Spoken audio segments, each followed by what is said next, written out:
10ஆம் வகுப்பு மாணவர்களுக்கு ஏற்கனவே நாம் 2 மதிப்பெண் வினாக்களுடைய முக்கியமான வினாக்களுடைய தொகுப்பு, அதே மாதிரி 5 மதிப்பெண் வினாக்களுடைய தொகுப்பு குறித்து 2 வீடியோ போட்டிருந்தோம்.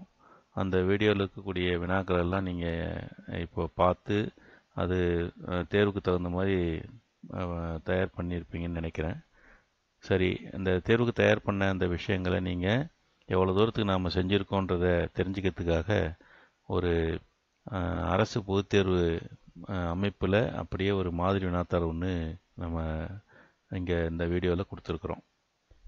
இந்த மாணவர் என்ன பண்ணுன்னா, இதை நான் டிஸ்கிரிப்ஷனில் கொடுக்குறேன். இதை நீங்கள் டவுன்லோட் பண்ணி சின்சியராக ஒரு எக்ஸாமாக எழுதுங்க. எழுதி இதே மாதிரி அதுக்கு ஒரு கீயும் நான் உங்களுக்கு வீடியோ ஒன்று போட போகிறேன். அந்த கீ உங்களுக்கு கிடைக்கணும்னு சொன்னால் இந்த TN maths mat easy YouTube சேனலில் நீங்கள் சப்ஸ்கிரைப் பண்ணி பெல் பட்டனை அழுத்தி ஆல் அப்படின்றத செலக்ட் பண்ணிங்கன்னா உங்களுக்கு அந்த வீடியோ நான் போட்ட உடனே நோட்டிஃபிகேஷன் வரும்.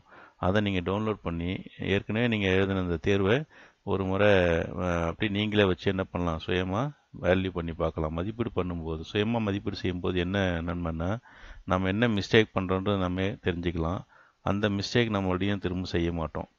அல்லது அதில் ஏதாவது சந்தேகம் இருந்தால் கூட என்ன பண்ணிக்கலாம், நம்ம மீண்டும் நம்ம ஒரு முறை சரி பார்த்துக்கலாம். பப்ளிக் எக்ஸாம் போகும்போது தைரியமாக நம்ம போய் ஃபேஸ் பண்ணலாம். அங்கே இந்த மாதிரி மிஸ்டேக்ஸ் எல்லாம் வராது. இந்த மாதிரி வினாத்தாளில் மொத்தம் நம்ம 4 பகுதி இருக்கும். பகுதி 1ல் 14 வினாக்கள் கேட்பாங்க. இந்த 14 வினாக்களுக்கும் நம்ம ஆன்சர் பண்ணணும். இந்த 14 வினாக்களுக்கும் நீங்கள் விடை எழுதும்போது அந்த விடை குறியீட்டையும் விடையும் சேர்த்து எழுதணும். விடை குறியீட்டை மட்டும் எழுதினாலோ அல்லது விடையை மட்டும் எழுதினாலோ மதிப்பெண் கொடுக்கக்கூடாதுன்னு சொல்லிட்டு மதிப்பீடு செய்யக்கூடிய அந்த ஆசிரியர்களுக்கு அறிவுரையை கொடுத்துருப்பாங்க. அதனால் ரெண்டையும் சேர்த்து எழுதி பயிற்சி செய்யுங்க. அது நமக்கு எந்த விதமான பிரச்சனையும் உருவாக்காது. தவறாக எழுதிட்டு நான் இது சரியாக தான் எழுதியிருந்தேன், மார்க் வரலன்றது சொல்லி நம்ம கேட்க முடியாது. அதனால் என்ன இன்ஸ்ட்ரக்ஷன் கொடுக்குறாங்களோ அந்த இன்ஸ்ட்ரக்ஷனை நம்ம கட்டாயம் ஃபாலோ பண்ணணும்.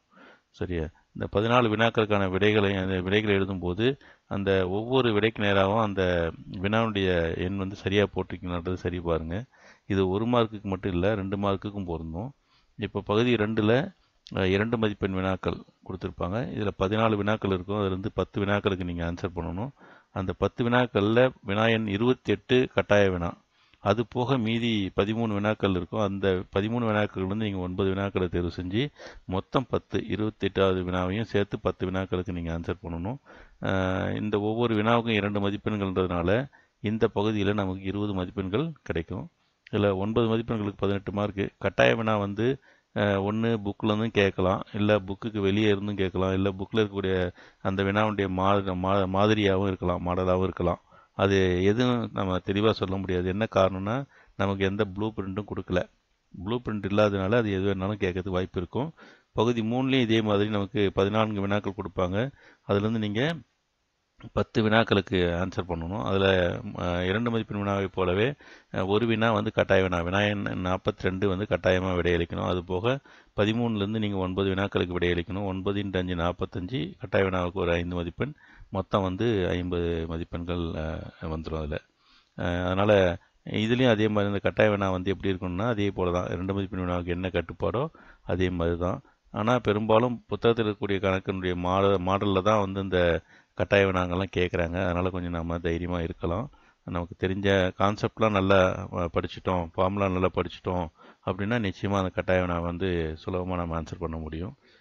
அடுத்து பகுதி 4ல் 2 வினாக்கள். இது நமக்கு ரொம்ப முக்கியமாக நம்ம நிறைய முறை ப்ராக்டிஸ் பண்ண வினாக்கள் தான்.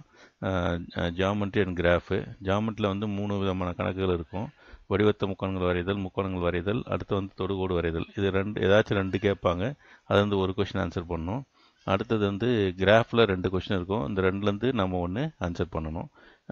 கிராஃபில் 2 டைப் இருந்தால் கூட ஏதாச்சும் ஒன்று, இப்போ இந்த கிராஃபில் 2யுமே ஒன்றா கூட கேட்கலாம், ஒரே மாடல்லேருந்து கூட கேட்கலாம். அது மாதிரி கேட்கக்கூடாது எதுவும் கிடையாது.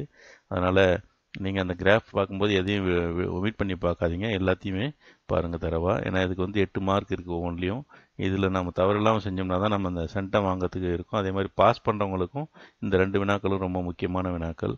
அதனால் நல்லா ப்ரிப்பேர் பண்ணுங்கள், எதையும் ஒமிட் பண்ணாதீங்க. இது 2லேயும் நல்ல மார்க்கோடு நம்ம வெளியே வரலாம். வாழ்த்துக்கள். நன்றி.